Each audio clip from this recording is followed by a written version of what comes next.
আমরা সবাই মন থেকে হামদ করি। নাহমাদুহু ওয়া নুসাল্লি আলা রাসূলিহিল কারীম ওয়া আলা আলিহি ওয়া সাহবিহি আজমাইন। আউযু বিল্লাহি মিনাশ শাইতানির রাজীম। বিসমিল্লাহির রাহমানির রাহিম। রাব্বি জিদনি ইলমান রাব্বি ইশরাহ লি সাদরি ওয়া ইয়াসসির লি আমরি ওয়াহলুল উকদাতাম মিন লিসানি ইয়াফকাহু কওলি ইয়া রাব্বাল আলামিন। ভাই, আমরা গত সপ্তাহের আলোচনাতে যেটা ছিল সেটা হচ্ছে রাসূলুল্লাহ সাল্লাল্লাহু আলাইহি ওয়াসাল্লাম ওয়ারাকা বিন নওফলের কাছে গেছেন, মনে আছে? ওয়ারাকা বিন নওফল কি বলছেন? উনি বলছেন যে এটা তো সেই মুসা আলাইহিস সালামের কাছে যিনি আসতেন, একই আপনার কাছে আসতেছে, জিবরাইল আলাইহিস সালামের কথা হচ্ছে। এবং এরপরে উনি বলতেছিলেন যে আই উইশ আমি যদি অতদিন বেঁচে থাকতাম, আমি আপনাকে কি করতাম, কমপ্লিট সাপোর্ট দিতাম, হেল্প করতাম। তো আজকে গতদিন তো আমরা একটা পর্যায়ে আলোচনা করছি যে দায়ী হয়ে ওঠা, এর আগের যে প্রিপারেশন, নিজেকে যে কন্ট্রিবিউট করা, দেয়া আল্লাহর কাছ থেকে নেয়া, মানুষকে দেয়া, এটা নিয়ে আমরা গত ঈদে আলোচনা করছি যে আমরা ওই লেভেলে নিজেদেরকে নেওয়ার চেষ্টা করব, যা যতটুকু সামর্থ্য আছে সেই সামর্থ্যের জায়গা থেকে। আজকের আলোচনাটা হচ্ছে ওয়ারাকা বিন নওফলের যে বক্তব্য, সেই বক্তব্যের দিকে আরেকটা পয়েন্ট একটু ফোকাস করবো। সেটা হচ্ছে উনি বলতেছেন যে আমি যদি সেদিন বেঁচে থাকতাম, তাহলে আপনাকে যখন আপনার মানুষজন কিক আউট করবে, বের করে দিবে, আই উইশ আমি সেদিন আপনাকে কি করতাম, কমপ্লিট সাপোর্ট দিতাম। তো মনে আছে রাসূলুল্লাহ সাল্লাল্লাহু আলাইহি ওয়াসাল্লাম খুব অবাক হয়েছিলেন, এরা আমাকে বের করে দিবে।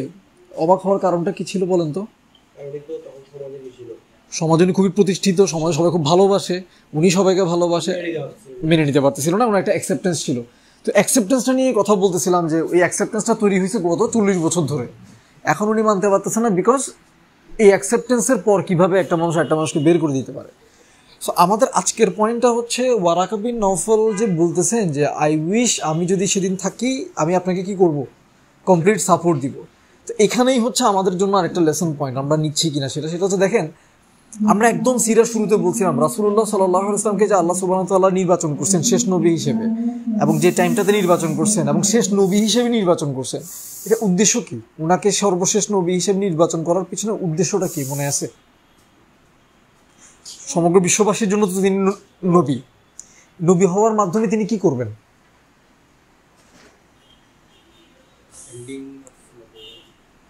মানে এন্ডিং অফ নবুয়ত তো একটা ঘটনা, এটা থ্রুতে ওনার ফাংশনটা কি? ওনার একটা ফাংশন নিশ্চয়ই আছে। ফাংশনটা কি?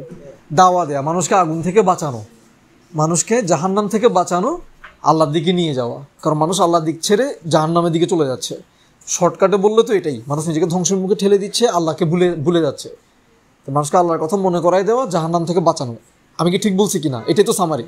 আচ্ছা, এটা যদি সামারি হয়, ওয়ারাকা বিন নওফল বলতেছেন যে আপনার এই যে কজ, এটাই তো কজ, আপনি মানুষকে আল্লাহর দিকে ডাকবেন, জাহান্নাম থেকে বাঁচাবেন। আপনার এই কজেই আমি আসলে কি করতে চাই, কমপ্লিট সাপোর্ট দিতে চাই। এবং আপনার যত দুঃখ কষ্ট আসবে, মানুষ যে আপনাকে বের করে দিবে, সেই সময়টাতে আমি আপনার কি হইতে চাই, সাপোর্ট হতে চাই, সহায়তা করতে চাই। আচ্ছা, আমার আপনার রোল কি তাইলে? রাসূলুল্লাহ সাল্লাল্লাহু আলাইহি ওয়াসাল্লাম চলে গেছেন, কিয়ামত পর্যন্ত আর কোনো নবী আসবে? তাহলে কিয়ামত পর্যন্ত এই যে নন মুসলিমরা, যত মুসলিম মানে যারা শিরক করে, যারা আল্লাহকে ভুলে যাচ্ছে, আল্লাহকে ফেলে জাহান্নামের দিকে চলে যাচ্ছে, এদেরকে তাহলে আল্লাহর দিকে কে ডাকবে? আর তো নবী আসবে না, কে ডাকবে? কে? এটা কে? এই বহন, এটা আমরা না, আমরা তাহলে আমাদেরই তো ডাকার কথা, তাদেরকে আল্লাহর দিকে ডাকার কথা। এখন আমরা যে তাদেরকে আল্লাহর দিকে ডাকবো, এটাই তো অ্যাকচুয়াল কন্ট্রিবিউশন। এর চাইতে বড় কোনো কন্ট্রিবিউশন আপনি সোসাইটিতে করতে পারবেন না। এটার চাইতে বড় কোনো কন্ট্রিবিউশন সোসাইটিতে কিন্তু নাই, এটা হচ্ছে সর্বোচ্চ কন্ট্রিবিউশন। তো আপনাকে ছোট ছোট কন্ট্রিবিউশন করে রেডি হইতে হবে আসলে সর্বোচ্চ কন্ট্রিবিউশনটা করার জন্য। ছোট ছোট দায়িত্ব নিয়ে, ছোট ছোটোভাবে অসহায় দুস্থদের দায়িত্ব নিয়ে হেল্প করার মাধ্যমে, সমাজে কন্ট্রিবিউট করার মাধ্যমে, আত্মীয় স্বজনের টেক কেয়ার করার মাধ্যমে, মেহমানদের আপ্যায়ন করার মাধ্যমে আসলে কিসের জন্য প্রিপারেশন নিব আমরা? আলটিমেট কন্ট্রিবিউশনটা করার জন্য। সেটা কি? মানুষকে আল্লাহর দিকে ডাকবো, জাহান্নাম থেকে বাঁচাবো। আগে তো নিজেকে বাঁচাইতে হবে, তারপর তাদেরকে বাঁচাবো আর কি। তো তাদেরকে যে বাঁচাবো, ভাই এখানে একটা পয়েন্ট আছে যে আমি যদি নিজেকেই না বাঁচাই, মানুষকে কি আসলে বাঁচানো সম্ভব? সহজ বিষয়। আমি নিজেই আগুনের দিকে চলে যাচ্ছি, তো মানুষকে আমি তাহলে কিসের দিকে ডাকতেছি? ভার্বালি হয়তো আল্লাহর দিকে ডাকতেছি, কিন্তু আমি নিজে যাচ্ছি আগুনের দিকে। মানুষ তো দেখে শিখে, তাই না? এই মুহূর্তে যদি আমি এখন উঠে চিৎকার দিয়ে দৌড় দিই, এখান থেকে বের হয়ে যাই, আপনি আমার চিৎকার দিয়ে দৌড় দেওয়াটা দেখে আপনিও ভয়ে বের হয়ে যাবেন। পরে জিজ্ঞেস করবেন কি রে ভাই দৌড় দিচ্ছেন কেন, কি সমস্যা? একটু পরে জিজ্ঞেস করবেন, আগে বলবেন যে তোয়া ভাই দৌড় দিচ্ছে মানে আমিও আগে দৌড়টা দিয়ে দিই, নিশ্চয়ই নেই ভয়ঙ্কর কিছু দেখছে। আপনি দেখেই কিন্তু ফলো করা শুরু করবেন।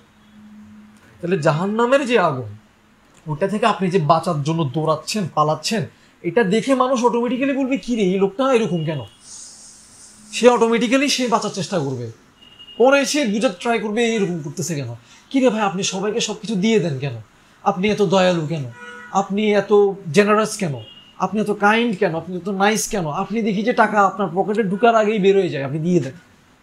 কাহিনী কি? ঠকানো তো দূরে থাকুক, আপনি মানুষকে দেন। ঠকানোর ব্যাপারটা কি? লোভ থেকেই তো আসে, তাই না? আমি আরো পেতে চাই, এখান থেকে তো আমার মানুষকে ঠকাই। এটা উল্টাটা কি? ঠকানো দূরে থাকুক, আমি তাকে দিব, নিজে ঠকে যাবো, বুঝতেছি আমি ঠকে যাচ্ছি, আমার কিনা দাম হচ্ছে 10 টাকা, 11 টাকা বিক্রি করলে আমার, তাই না? আমরা তো এইভাবে চিন্তা করি, কিন্তু সেই দেখা যাচ্ছে 10 টাকা জিনিস পুরোটা গিফট করে দিচ্ছে। 10 টাকা 11 টাকায় বিক্রি করে দূরে থাকুক, সে কি করতেছে 10 টাকার পুরো জিনিসটাই দিয়ে দিচ্ছে। এটা কিন্তু আমার মানে বানানো কথা না, সাহাবারা এটা করতেন, সাহাবারা পুরোটাই গিফট করে দিতেন। তাও কি 10 টাকার জিনিস না, আমি কমাই বলতেছি, ল্যাম্বরগিনি বা ফেরারি টাইপের গাড়ির যে দাম, ওই দামের জিনিস তারা বিক্রি করে দিতেন। আমি টকিং অ্যাবাউট অ্যারাবিয়ান হর্সেস ওই টাইমে। ওইটার আজকেও আপনি একটু গুগল করে দেখেন অ্যারাবিয়ান হর্সের দাম কত। ভালো অ্যারাবিয়ান হর্স হচ্ছে সবচেয়ে টপ ব্রিডের হর্স। একটা হর্সের দাম কত, ডলারে কত, একটু দেখেন। আব্দুর রহমান বিন আউফ, ওনার কাছে কাস্টমার আসছে, মুসলিম কাস্টমার, উনি এই খুঁত আছে ওই খুঁত আছে, আপনি এখানে 10,000 টাকা কম দিন, ওখানে 1 লাখ টাকা কম দিন, লেসটা মনে হয় একটু এরকম লাগতেছে, আপনি আরো 1 লাখ টাকা কমাই দিন, ওটা মনে হয় একটু সমস্যা, আপনি আরো 10 লাখ টাকা কমাই দিন। লাস্টে উনি বলতেছে আপনি ঘোড়াটা নিয়ে যান, এটা ভাইয়ের পক্ষ থেকে হাদিয়া। এবং উনি দোকানে আসলে ওনার স্টাফরা একটু বিরক্ত হইতো, এই জন্য বিরক্ত হইতো, উনি কি আসে খালি দিয়ে দেয়, খালি দিয়ে দেয়। কারণ এখানে একটা কথা আছে, কারণ ওনারা জানে যে উনি আসলে দিচ্ছে না, উনি আসলে রাখতেছে, এটাই হচ্ছে ওনার আছে, এটাই হচ্ছে আখিরাতে রয়ে যাবে। আর যেটা রাখতেছে সেটা হচ্ছে চলে যাবে, আপনি কবরে ঢোকার সাথে সাথে তো এগুলো রাখতে আপনার না। তো এই যে ক্যারেক্টার, এই যে পার্সোনা, এটাই হচ্ছে ইমান। ইমানের কারণে তার ইমান কি, আমি এটাই থাকবে, এটাই আখিরাতে আমি পাবো, এবং এটা ফর এভার থাকবে, বেস্ট কোয়ালিটিতে থাকবে, কোয়ালিটি তো হবে টপ নচ, টেকসইয়ের দিকে কি ফর এভার।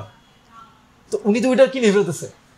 তো আমি যখন সত্যি নিজেকে সমর্পিত করবো আল্লাহর সামনে, আর রাজ্জাকের সামনে, আমি যখন আর রাজ্জাক থেকে নিব মানুষকে দিব, রাইট, আর রাজ্জাক থেকে নিব মানুষকে দিব, এটা অটোমেটিক্যালি আরেকজনের অন্তরে কি ক্রিয়েট করবে, কি এরকম কেন? আমার কাছে কাস্টমার আসছে, আমি পাশের দোকানে পাঠিয়ে দিচ্ছি, এটা একটা সাহাবার গল্প। আবার সালাউদ্দিন আল্লাহ্বি সময় এরকম একটা ঘটনা হয়েছে, ওর কাছে কাস্টমার আসছে, বলে আমি এটা কিনবো, বলে আপনি আমার থেকে না নিয়ে ওই দোকান থেকে নেন। কি তোমার থেকে কিনতে তুমি পাগল নাকি, আমি তোমার কাস্টমার, আমরা যে টিচার হিসেবে চিন্তা করি যে আমি আপনার কাছে বায়োলজি পড়তে আসছি, আপনি আমাকে হাবিব স্যারের ওখানে কি জন্য পাঠিয়ে দিচ্ছেন? হাবিব স্যার ওখানে পাঠাচ্ছি কারণ ওখানে আপনি বেটার একটা সার্ভিস পাবেন। আমাদের থিঙ্কিং হবে এরকম, আমার রিজিক কেউ নিতে পারবে না, ওর রিজিকও আমি নিতে পারবো না, সম্ভব না এটা, সম্ভব না এটা। কালকে একটা আয়াত নিয়ে নাজমুল স্যারের সাথে আলোচনা করতেছিলাম, মনে আছে? আর আয়াতটা আমার মুখস্থ নাই। একটা কথা হচ্ছে যে যারা পৃথিবীতে ফাসাদ চায় এবং উলুয়ান চায়, উলুয়ান মানে বরত্ব, শ্রেষ্ঠত্ব চায়, তাদেরকে, কঠিন কথা আসছে না, কঠিন কথাটা কি? কঠিন কথা হচ্ছে সে আসলে আখিরাত পাবে না, সে ধ্বংস হয়ে যাবে। একটা হচ্ছে পৃথিবীতে যারা ফাসাদ সৃষ্টি করে, মানে বিপর্যয় সৃষ্টি করে, আরেকটা কি বরত্ব চায়, শ্রেষ্ঠত্ব চায়। তো এইটার অহংকার না, মানে ভালো পজিশন, আমার ভাইয়ের চাইতে আমি বেটার পজিশনে থাকবো। আলী রাদিয়াল্লাহু আনহু বলতেছে, আলী রাদিয়াল্লাহু আনহু কমেন্টে আয়াতের পার্সপেক্টিভে, আমি তো একটা প্যারাফ্রেজ করছি, আমার মুখস্থ বলতে পারতেছি না। আলী রাদিয়াল্লাহু আনহু বলতেছেন যে তুমি যদি চাও যে তোমার জুতার ফিতাটাও তোমার ভাইয়ের চাইতে উত্তম হোক, তোমার জুতার ফিতাটা এমন হবে যে তোমাকে তোমার ভাইয়ের চাইতে বেটার দেখাবে, তাহলে তুমি সেই অলুওয়ান ওই ক্যাটাগরিতে তুমি পড়ে যাচ্ছ। তুমি যে শ্রেষ্ঠত্ব চাচ্ছ, বরত্ব চাচ্ছ, এটার মধ্যেই ক্যাটাগরিতে তুমি পড়ে যাচ্ছ। এবার আমরা নিজেদের দিকে তাকাই, একটা জুতার ফিতা নিয়ে উনি কিন্তু পুরো ওয়ার্ল্ড বুঝাই দিছে, পুরো পৃথিবীতে আপনি কেমনে থাকবেন এটা বুঝাই দিয়েছে। কারণ আপনার অন্তর সবসময় থাকবে কে? শ্রেষ্ঠকে, শুধু আল্লাহ। আমি কি? আমি দাস, আমার কিচ্ছু নাই, আল্লাহ দয়া করে আমাকে যা দিছে এটা আমি মানুষের সাথে শেয়ার করে, ওটা যদি আমি আল্লাহকে রাজি করতে পারি, খুশি করতে পারি। তো coming to the point again, Waraqa bin Nawfal বলতেছে, I wish I could support him. আমি আর আপনিও কি রাসূলুল্লাহ সাল্লাল্লাহু আলাইহি ওয়াসাল্লামকে সাপোর্ট করার কথা না? সাপোর্ট করার কথা কিনা? সাপোর্টটা কিভাবে করবো? রাসূলুল্লাহ তো আর নাই, আপনি এখন কেমনে সাপোর্ট করবেন? উনার কজটাকেই তো আপনাকে সাপোর্ট করতে হবে, উনি আর কোনো নবী আসবে না। এখন আপনি যেভাবে মানুষকে দাওয়া দিবেন, এটা কিন্তু আপনার দায়িত্ব। তারও আগে একটা বড় ফরজ দায়িত্ব আছে, নিজেকে আগে দাওয়া দেন, নিজেকে ঠিক করেন। নিজেকে ঠিক করার পয়েন্টটা কি ভাই? আপনার ফরজ ছেড়ে দিই। ফরজ ছেড়ে দিলে কি ভাই আসলে সম্ভব? ফরজ ছেড়ে দিলে কি নিজেকে আগুন থেকে বাঁচানো সম্ভব? এখন আমি যে আরেকজনকে ইসলামের দিকে ডাকবো, এই জন্য তো মিনিমাম নলেজ আমার লাগবে, মিনিমাম নলেজ। এই যে নলেজটা কি ফরজ না ভাই? আমরা কত পড়ালেখা করছি, আমরা কেউ এইচআর নিয়ে পড়ালেখা করছি, কেউ বিজনেস স্টাডিজ নিয়ে পড়ালেখা করছি, কেউ সায়েন্স নিয়ে পড়ছি, কেউ এক একজন এক এক সাবজেক্টে পড়ছি। আমি বায়োলজিতে পড়ছি, ভাই কম্পিউটার সায়েন্সে পড়ছে। এটা ঠিক আছে, দুনিয়াবি হালাল ইনকামের জন্য আমার অবশ্যই একটা স্কিল সেট গ্যাদার করতে হবে, কিন্তু সেটা কি আখিরাতের জন্য নেসেসারি নলেজ বাদ দিয়ে? আমরা কি আসলে আখিরাতের জন্য নেসেসারি নলেজ একাডেমিক্যালি করছি? করে নেই ভাই, এটা যে করতেছি না। আসলে কাকে বাঁচাচ্ছি ভাই? কাকে বাঁচাবো? Forget about saving people. আমরা তো নিজেকে বাঁচাইতেই ইন্টারেস্টেড না। আবু বকর রাদিয়াল্লাহু আনহু যখন ইসলাম অ্যাকসেপ্ট করতেছে তখন ওনার বয়স হচ্ছে প্রায় 40। আবু বকরের বয়স তখন প্রায় 40। তো এই মানুষটা কি উম্মতের আলিম হন নাই? উসমান রাদিয়াল্লাহু আনহু যখন ইসলাম অ্যাকসেপ্ট করছেন তখন ওনার বয়স 40-এর কাছাকাছি। এই মানুষগুলো কি ইলম অর্জন তখন শুরু করেন নাই? তো হোয়াট ইজ স্টপিং আস? আমরা মনে করি যে না, ইলম অর্জন করতে হলে মনে সব ছাড়িয়ে দিতে হবে। না ভাই, দেখেন, লাস্ট একটা কথা দিয়ে শেষ করি। পৃথিবীতে যখন উম্মতের যখন বিভিন্ন বিপদ আপদ বিপর্যয় দেখি আমরা, পৃথিবীর বিভিন্ন জায়গায় যখন দেখি যে হত্যা হচ্ছে, রাহাজানি হচ্ছে, মুসলিমদেরকে মেরে ফেলতেছে, আমাদের মাথায় তখন কি আসে? অমুক জায়গায় গণহত্যা হচ্ছে, তমুক জায়গায় বাচ্চাদেরকে খুন করতেছে, ফুড নাই। এটা তো পৃথিবীর, আমরা তো ছোটবেলা থেকে দেখে আসতেছি। মানে মাথায় কি আসে বলুন তো? আমি যদি যাইতে পারতাম, আমি এই করতাম ওই করতাম, আমি তো করে মরে যেতাম। মানে এই কষ্টটা তো আমরা নিতে পারি না, ঠিক না? এটা একটা ভালো দিক, আবার এটার একটা নেগেটিভ দিক আছে। ভালো দিকটা কি? আপনি অবশ্যই ব্যথায় ব্যথিত অনুভব করবেন, করে আপনি কানবেন, আপনি ওদের জন্য খাস করে আর যদি কিছু করতে না পারেন দোয়া করবেন। এটা হচ্ছে পজিটিভ দিক। নেগেটিভ দিক কি বলতে পারবেন? ব্যথিত তো হবে নিবে। একটা মানুষ মরলে, হিন্দু মরলেও তো আপনার খারাপ লাগবে, খ্রিস্টান মরলেও তো খারাপ লাগবে। সে যে ধর মানুষ মরলেই তো আপনার খারাপ লাগা উচিত, অন্যায়ভাবে যদি মারা যায়। মুসলিম হিসেবেই আপনার খারাপ লাগা উচিত কেউ যদি অন্যায়ভাবে মারা যায়, তাই না? তাহলে সেখানে মুসলিম ভাই মারা যাচ্ছে, এটা তো আপনি নিতে পারবেন না। এবং এই জন্য আপনি কান্না করবেন, দোয়া করবেন, এইটুকু ঠিক আছে। ট্রাই করবেন টাকা পয়সা পাঠাইতে, তাদের দায়িত্ব নিতে, ফাইন। কিন্তু নেগেটিভ দিক কি বলেন তো? নেগেটিভ দিক কি বলেন ভাই? বসেন। নেগেটিভ দিকটা হচ্ছে আমরা এটা নিয়ে আহাজারি করি, পোস্ট শেয়ার করি, দ্যাটস ইট। আমরা কিন্তু কিছু করি না, দোয়াও করি না, কিছুই করি না আমরা। এই যে আমরা একটু আহাজারি করে কান্নাকাটি, মানে মানুষকে দেখানো কান্নাকাটি, অ্যাকচুয়াল কান্নাকাটি না, ওটা করে আমার একটা আত্মতৃপ্তি হয়। ওই তৃপ্তিটা করে আমি যে চুপচাপ বসে আছি, এটাই হচ্ছে খারাপ। আমার মনে হচ্ছে যে আমি ওদের জন্য যদি পারতাম লাইফ দিয়ে দিতাম। বিশ্বাস করেন, আপনি লাইফ দিতেন না। আই রিপিট, আপনি লাইফ দিতেন না। যদি আপনার যদি লাইফ দিয়েই দিবেন, আপনার যদি এরকম সত্যি থাকে, সাহস থাকে, তাহলে বুঝেন ভাই, আপনার লাইফ দিয়ে দাও মানে কি? আপনার দিনের 24 ঘন্টা 24 ঘন্টায় দিয়ে দিবেন। মানে সারা মনে করেন আপনার 20 বছর হায়াত আছে, 20 বছর হায়াত আপনি পুরোটাই দিয়ে দিবেন। 30 বছর হায়াত আছে, পুরোটাই দিয়ে দিবেন। এটা তো আপনি চাচ্ছেন। হ্যাঁ, একটা আমি দিয়ে দিব, মরে যাবো, কারণ ওখানে যাই। যদি সত্যি এটা আপনার নিয়ত হয়, তাহলে আমি আপনাকে বলি, আপনার লাইফে মনে করেন 30 বছর আছে, এটা আপনি আল্লাহকে দিয়ে দেন। বাঁচিয়ে থাকেন, আল্লাহর জন্য বাঁচিয়ে থাকেন, মরে যায় না, আল্লাহর জন্য বাঁচিয়ে থাকেন। এবং দিনে 24 ঘন্টা দিয়ে দেওয়ার কথা না, 24 ঘন্টা দিনে 24 ঘন্টা দিয়ে না, সপ্তাহে 24 ঘন্টা দেন। এইবার আপনি বুঝবেন যে আসলে কি আপনি আপনার যে দাবি, যে সো কল্ড ইমোশন, এটা থেকে আপনি আসলে ট্রু কিনা আপনি নিজেই টের পাবেন। সপ্তাহে 24 ঘন্টা মানে কি? দিনে কয় ঘন্টা? 3.5 ঘন্টা। সপ্তাহে 24 ঘন্টা মানে দিনে সর্বোচ্চ 3.5 ঘন্টা আর কি, না? দিনে আপনি 3.5 ঘন্টা দেন দেখি। একটা একাডেমিকভাবে ইলম অর্জন করেন 3.5 ঘন্টা সময় দিয়ে। এভাবে আপনি 3 বছর জ্ঞান অর্জন করেন, 4 বছর জ্ঞান। আপনি আমাকে বলেন 4 বছর পর আপনার বেসিক সব জানা হয়ে যাবে না? একটা একাডেমিক যদি আপনি আইইউতে পড়েন, আইইউতে তো 4 বছর অনার্স হয়ে যায়। আমি ওইটা দিয়ে মাপতেছি। 4 বছর আপনি যদি 3 ঘন্টা করে ডেলি দেন, আপনার 4 বছর অনার্স কমপ্লিট হয়ে যাবে। অনার্সটা তো গোল না। গোল কি? আমার নলেজ। ডিগ্রি দিয়ে আমি পানি খাবো ভাই? আমার লাগবে এটা কি? নলেজটা একাডেমিক্যালি, সিস্টেমেটিক্যালি, ম্যাথোডোলজিক্যালি আলিমদের থেকে নলেজটা নিয়ে নেওয়া, তাই তো? ওটা নিয়ে নিলে আপনি এবার বলেন, আপনার বাচ্চাটাকে আপনি গাইড করতে পারবেন না প্রপারলি? আপনার ওয়াইফকে, আপনার হাজবেন্ডকে, আপনার আত্মীয় স্বজনকে আপনি গাইড বলতে তো পারবেন সুন্দর করে। তো ওই যে বলবেন আপনি একটা নন মুসলিমকে যে বলবেন, আপনার মুসলিমকে যে আপনি বলবেন, বলার প্রিপারেশনটাই তো আমরা নিচ্ছি না ভাই। মরে যাইতে বলতেছি না, বেঁচে থাকতে বলতেছি। আল্লাহর জন্য বাঁচেন না। আল্লাহর জন্য যে বাঁচবে ইনশাল্লাহ আল্লাহ তাকে আল্লাহর জন্য মরারও তৌফিক দিবে। আপনি বিছানায় শুয়ে মারা গেলেও দেখবেন আল্লাহ আপনাকে শহীদের কাতারে কবুল করছে, কারণ আপনি পুরো লাইফ আল্লাহকে দিয়ে দিয়েছেন। আপনার পুরো জীবনটাই সাক্ষ্য হয়ে গেছে। ইসলামের জন্য কি হয়ে গেছে? সাক্ষ্য হয়ে গেছে। শহীদ মানে যে সাক্ষ্যদাতা। শহীদ মানে কি? যে সাক্ষ্য দিচ্ছে, সে জীবন দিয়ে সাক্ষ্য দিচ্ছে যে কি আল্লাহ এক। আমি শুধু আল্লাহর ইবাদত করি, আর কারো ইবাদত করি না। রাসূল ছাড়া আমি আর কাউকে ফলো করি না, এটাই তো সাক্ষ্য। তো তার পুরো লাইফ, আপনার পুরো লাইফটাই সাক্ষ্য হয়ে যাবে ভাই। ওইটা বাঁচতে হবে না। এখন দেখেন ওয়ারাকা বিন নওফল এখনো কোরআন পায় নাই, কিন্তু উনি অলরেডি নিয়োগ করে ফেলছে কি আমি আপনাকে কমপ্লিট সাপোর্ট দিব বেঁচে থাকলে। আর আপনি কোরআন সুন্নাহ পাইছি, আমরা রাসূলকে কি করতেছি না, সাপোর্ট করতেছি না, মুখে করতেছি, মুখের দুই পানি খাবেন ভাই।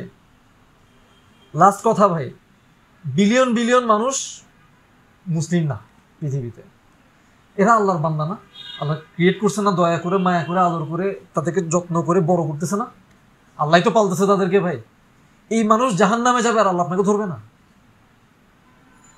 7 বিলিয়ন মানুষ যদি ধরি পৃথিবীতে, 2 বিলিয়ন আমি ধরলাম মুসলিম, একদম সাচ্চা মুসলিম ধরলাম আমি, জান 5 বিলিয়ন মানুষ নন মুসলিম, 5 বিলিয়ন 500 কোটি মানুষ জাহান্নামে যাবে আর আল্লাহ আপনাকে ধরবে না? আপনি দায়িত্ব পালন, আপনি খালি নিজের খানাটা পিনাটা এই জন্য আসছেন গরু ছাগলের মতো লাইফ লিড করতে? আপনার কাজ নাই আর? Think about it. যে দৌড়াচ্ছেন এটা তো একটা লিমিট থাকা চাই। আপনি তো এটার জন্য আসেন না, আপনাকে আল্লাহ লা ইলাহা ইল্লাল্লাহ যে বলাইছে এই জন্য বলাই নাই, আমাকে যে আল্লাহ লা ইলাহা ইল্লাল্লাহ বলাইছে এই জন্য বলাই নাই। অবশ্যই আমি ফ্যামিলি টেক কেয়ার করবো ভাই, কিন্তু আমার তো আরো কাজ আছে। আমাকে যদি আল্লাহ 3টা জব দিয়ে পাঠায়, 2টা জব হচ্ছে মনে করেন এটা উঠে সেটা, আরেকটা জব কি মানুষকে লা ইলাহা ইল্লাল্লাহ বুঝানো, আল্লাহর দিকে ডাকা, রাসূলকে যাতে তারা ফলো করে। এটা দায়িত্ব তো আমার আপনার ভাই, এটা তো আর কেউ এসে করে দিয়ে যাবে না। আজকের লেসন কি বস? আজকের লেসন হচ্ছে ভাই নিজেকে বিল্ড করা, মানুষকে ডাকার জন্য আগে নিজেকে বিল্ড করতে হবে। নিজেকে বিল্ড না করে ডাকতে গেলে আপনি ভুলভাল ডাকবেন, ভুল দিকে ডেকে একদম আরো উল্টা জাহান্নামের দিকে নিয়ে যাবেন। আল্লাহ মাফ করুক। আমি বুঝতে পারছি নলেজ না থাকলে তো মানে একটা কথা আপনি বলতে যাবেন 2 আর 3 যোগ করলে 5 হয়, বুঝাই ফেলবেন 2 আর 3 যোগ করলে 10 হয়, এটা তো প্রবলেম ভাই। তো 2 আর 3 যোগ করলে 5 হয়, বুঝানোটা তো একটা স্কিল, টিচিংটা তো একটা স্কিল, স্কিলটা গ্যাদার করতে হবে। তার আগে নিজে বুঝতে হবে যে 2 আর 3 5 হয়।